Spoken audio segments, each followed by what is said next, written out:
Where is the evidences in the Quran for this? Where's the evidence in that? He said, no, let's not, talk about evidences. That's okay because this guy did it in Islamic history.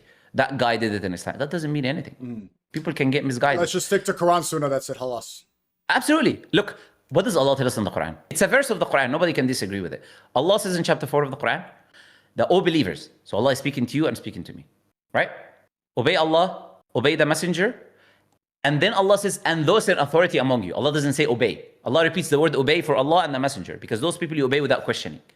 But those in authority can make mistakes. But if you disagree over anything Allah says, fi shay'in, which is anything, then Allah says, return it to Allah, which is the Quran, and the messenger. If you believe in Allah and the last day, Allah tells us that.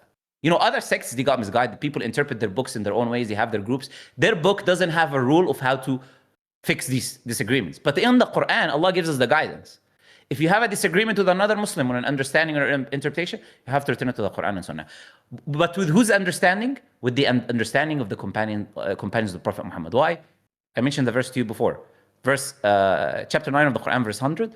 Allah says, the companions, He says, Al-Muhajirun and Ansar, and those who follow them in righteousness, Allah is pleased with them and He will give them Jannah. So Allah tells us to follow them and their understanding. If we believe in what the companions believed in, then we are guided.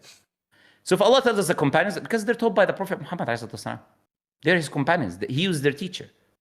Like, if I'm a teacher, if my students all end up being failures, and whose mistake is this? Does it come back to? If I'm a teacher and all of the people that I taught, right, only 3 people out of 120,000 or 5 people ended up being good. What kind of a teacher? What kind of a teacher am I? I mean, you get the point? So people don't understand. Like, if you criticize them, you think your reality, indirectly, whether you like it or not, you're attacking the Prophet, because he was their teacher. He taught them. He told them what they should do, what they shouldn't do. He warned them from things. Yes, people made mistakes. Nobody was perfect. The companions were not perfect human beings. They had things which we disagree with, and they had things which we agree with. But they are the example. They're better than any of us because they're praised in the Quran. And Allah actually, by the way, Allah says all of them are in paradise. Allah says the believers before the conquest of Mecca. And after the conquest of Mecca, Allah says in Surah Al-Hadid, verse 10, Allah says all of them, Allah promised al-husna, the greatest reward. What is the greatest reward?